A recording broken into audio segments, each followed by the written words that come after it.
Hello, my name is Nathan Jan, a member of FTC 22012 Loose Screws, and today I'm here to present to you all how to send cold emails for FTC robotics, a guide to reaching out to sponsors, teams, and mentors.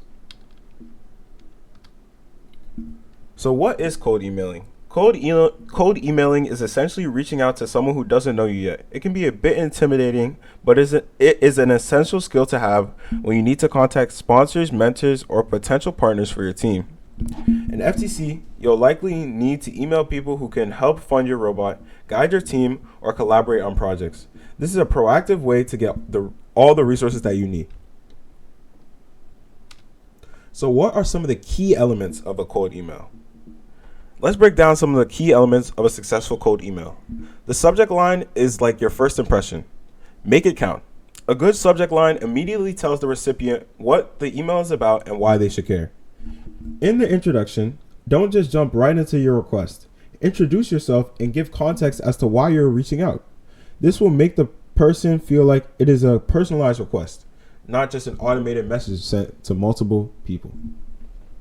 And don't forget to ask. Be specific about what you need and why you're contacting them in particular. This helps recipients see how they could potentially help. In closing, express gratitude and provide a way to follow up. Example, looking forward to hearing from you. Writing a clear and compelling subject line. The subject line is often the first thing the person sees, so it has to grab attention. A vague or generic subject line can get lost in an inbox, so make sure it's clear and personalized to the recipient. Remember, your subject line should briefly convey the purpose of the email. Is it about seeking sponsorship, mentorship, a donation? Let them know upfront. Crafting your introduction. In the introduction, keep it professional but warm. You want to introduce yourself and immediately let the recipient know who you are and why you're reaching out. If you're emailing a potential sponsor or mentor, they probably get a lot of emails, so make sure that your opening is polite and to the point.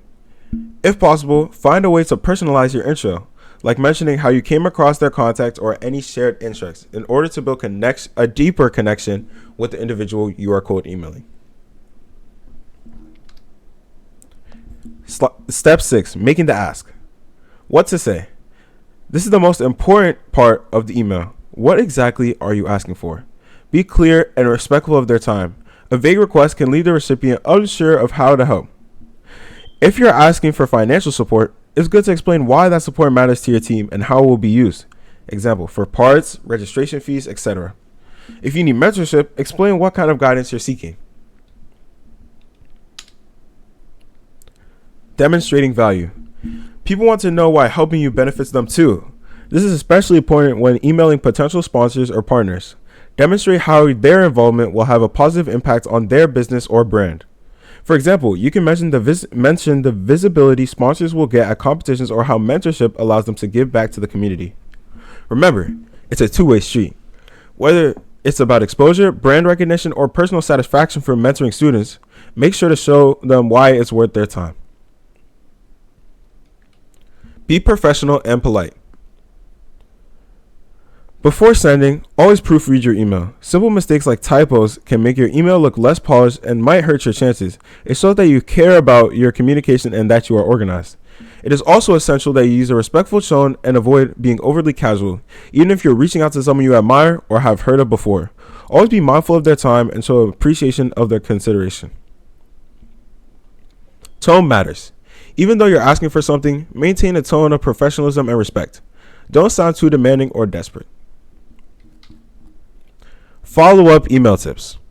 Don't expect an immediate response, don't expect an immediate response. People are busy, but if you haven't heard back after a week or so, it's perfectly fine to send a polite follow-up email. Keep the follow-up brief. A simple reminder works well. I just wanted to check in to see if you had a chance to review my previous email. Can go a long way. The goal is to gently judge without being pushy. Sometimes people just forget or your email gets buried. By following up, you give yourself another chance to get their attention. Common mistakes to avoid. Here are some common mistakes people often make when cold emailing. One big issue is being too vague. A lot of times, a cold email lacks specifics about what the sender wants or what they're asking for. Another mistake is sending overly long emails. People are busy, and if your email goes on and on, they might not have the time to read it. Keep it short and sweet. Stick to the essentials. Lastly, remember not to give up if you don't hear back right away. Just because someone doesn't respond doesn't mean that they're not interested. It might just be that they haven't had time to reply. Be persistent, but respectful. Additionally, be aware of your timing. Don't send emails on weekends or late at night, as these look bad to sponsors or potential mentors or partners. In conclusion, cold emailing is a valuable tool in building connections and getting the support your FTC team needs.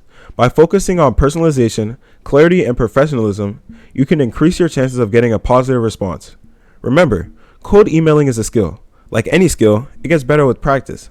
So start drafting your first email today, and don't be afraid to make adjustments along the way. The more emails you send, the more confident you'll become. I encourage you to take action now. Write a draft email and start reaching out. Even if it feels intimidating at first, it's a crucial step in your team's success. Thank you for listening.